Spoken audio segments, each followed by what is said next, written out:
I wanted to talk about GoFundMe because I'm finding it really challenging to write a GoFundMe because you only have a small space that you can write as much as you like, but too much is like overwhelming. They recommend like 550 characters or something.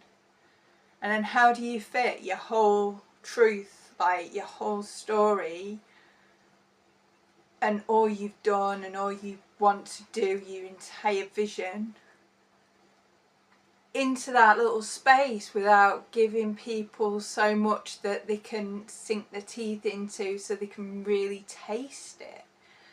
It's like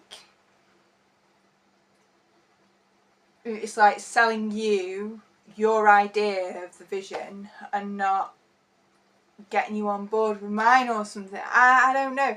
So I've been spending time to write and then asking a couple of trusted friends to review it with me, and I seem to have got everything there, and it's like seriously overwhelming.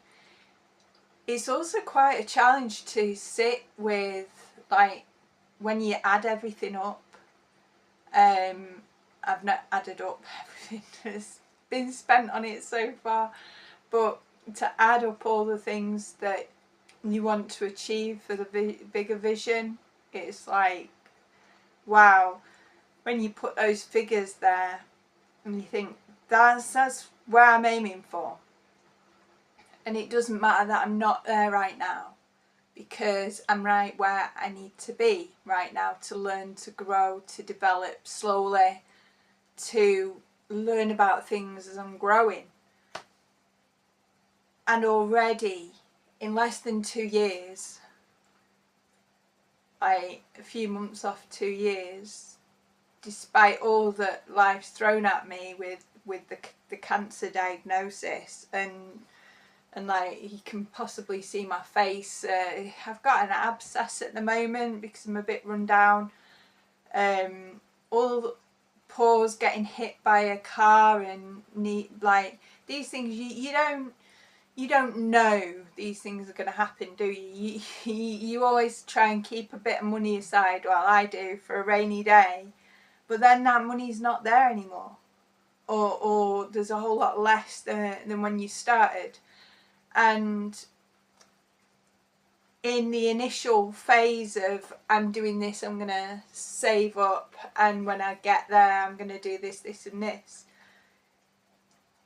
you never can tell who's going to show, who's not going to show, what work's going to be done, what isn't, whether people walk off partway through a job, whether people quote you something and change the quotes, or they make an exchange and then decide they don't want it or whatever because they decided something and their head was in a different place to where they are months later, or people just not showing up. And there's lives, and we can work with what we've got in the moment, which is something that I feel that I'm quite good at. So what have we got at this, in this moment? We've got a beautiful little house to live in, and I need the roof doing, and I could do with a floor in here because there's concrete, but the dust and the dogs, it would be easier to have this as a working space, without all the dust and stuff from the concrete floors, if it was just an easier to sweep up and stuff, if it, you know. And the roof leaks because of the extension. When the extension was built, nothing got done. I'm not a roofer, I'm learning. Nothing was done to prevent the rain coming in between where the two buildings meet, so the extension bit and the original roof, nothing was done to stop that leaking.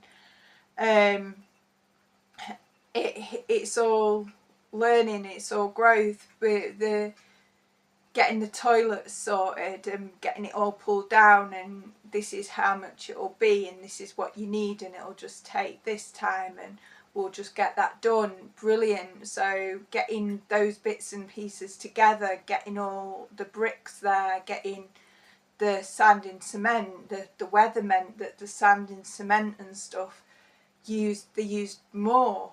It was no one's fault. It was, you know, whatever the weather kind of thing. And Portuguese bricks, British bricks, totally different. So the amount of cement you use, totally different. So now we've got a half-built bathroom, which means that now there's less facilities than when I had the compost toilet temporary sorted out. So all these things matter, and how do you fit into little space? You just don't, do you? I mean, I've also kept my dream, my vision to myself. All this time I wanted to have a separate bit and a permaculture bit, because people want to come and learn about permaculture and stuff, and not necessarily, even though everyone's grieving, people aren't willing to meet the grief all the time. So people like to see me as my permaculture project and my therapy business, and here we integrate both, but it's a choice, a conscious choice. Do you want both? If you're coming, do you want both? Do you want core values? Do you want to do self-development? What really matters to you? Or do you just want to take some time out and be with nature? Both are perfectly okay. There is nothing wrong with either of those personal choices, and everything depends on where a person is, you know. But it was decided after a talk that it's time to say, do you know what? We need somewhere that's a really good, safe place for people in the community. We need somewhere. At the moment, I provide a huge service to people globally. You know, I have people that come to me from India online, and we do grief counselling and stuff. These things matter. There is a massive hole in the market regards accessible grief care. There is a massive chasm where people, regardless of where they live in the world, are not able to access non-judgmental, safe spaces where they can sit and be with their grief. And this is what I provide. And I want to provide a better environment here than I can at the moment because of circumstances. This place is a building site. So there's jobs that need to be done outside, there's other bits and pieces going on which need to be finished so that I can welcome people to my home, to my project, to my dream. You know, over the last 6 months, the camping stuff has degraded because of the weather. And I wasn't able to physically cope with the TP and with the geodome. I wasn't. I'm still not now. I'm not sick. I just had to recognise I'm only one person, and only one person. You need a building, a suitable environment in which that my energy can be directed straight into the serving of other people, instead of trying to maintain, like, washing down teepees and cleaning bamboo and spraying down all the inside to the geodome. All those things need to happen when you've got canvas structures. So to have something that's not that, that doesn't need that, you treat it once a year, you treat wood once a year, metal's different again, and once you are able to do that, you've got all that rest of the time that you would have been spending daily doing guy ropes and weekly cleaning teepees and geodomes, and you've got all that time that you can spend actually working one-to-one with another person. It's, you know, it's so important because people grieve. People are grieving. And here in Portugal, there is so many people that would access grief groups and stuff. I'm not talking about like we just got a permaculture project or we just got a little place here. It's a full drop-in centre.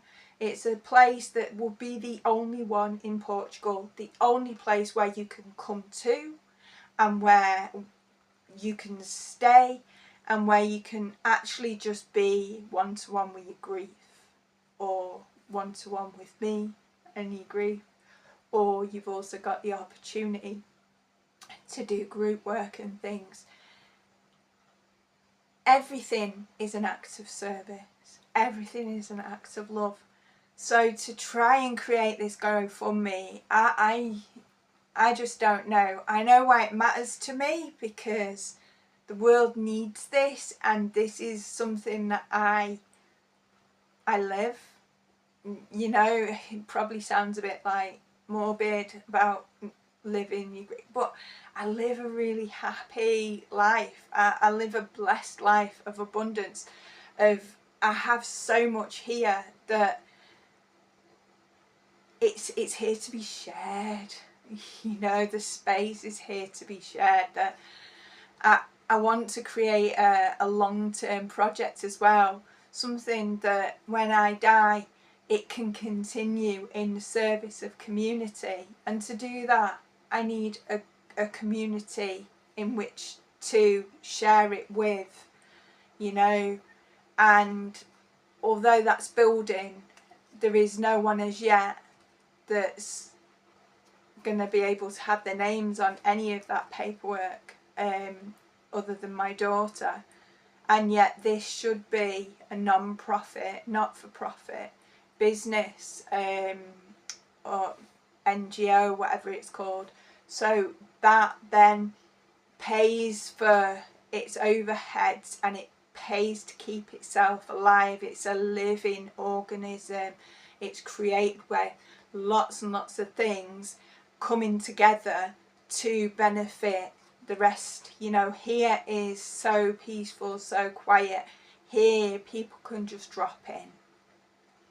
You know, it's, if I had the toilet, they could just drop in, use the bathroom if they wanted to, and just spend hours just sitting there drinking tea or just bringing a picnic and just being with themselves. I feel really connected, heart connected to this project. You know, I've done a lot of training, I've got a lot of experience, and this is what I was born to do. I was born to serve others and to help sit with people with subjects that most people find so difficult they just can't, they haven't got the bandwidth to do so, you know. And to have such a beautiful space like this where we can really connect into nature and really just allow ourselves to be, it's such a naturally centering and grounding environment for someone to be in. So whether they receive counselling or not in this environment, they're going to go away feeling better than when they came. So yeah, I'm going to carry on trying to condense this story and create some kind of GoFundMe video. But I don't know where to well, I have already began, but I'm just, it's like just keep swimming, and I meditated and everything on this. I need to meditate some more. I'm just sticking this up there because I know I've mentioned it, you know, coming up to 2 years since I bought the place, as in I viewed the place. I didn't purchase it until it didn't go through till the November. But having shared that and saying, look, I've decided that I'm going to do a GoFundMe, I wanted to update you all with the current progress, which is still moving forward. Even though it feels like we're in one place, it's still moving forward. So here we're at. Any information, any advice, I would totally gladly receive that. Please feel free to contact me. Find me on the link tree.